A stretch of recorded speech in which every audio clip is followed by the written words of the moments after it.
What's up, everyone? Welcome to Program Your Remote.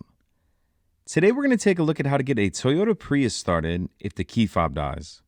I'm going to be demonstrating on a 2015 Prius in this video, but it will be the same on several different years. And this is only going to apply to the Toyota Priuses that have a push-button start ignition.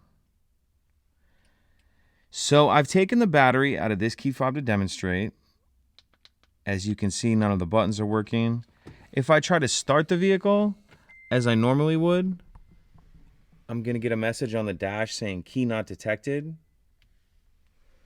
So what we need to do is we're going to take the fob and we're going to touch the back of it, where that logo is, to the power button.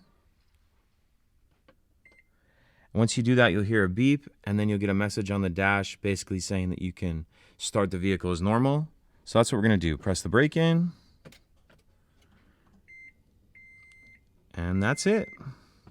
Now the vehicle's on.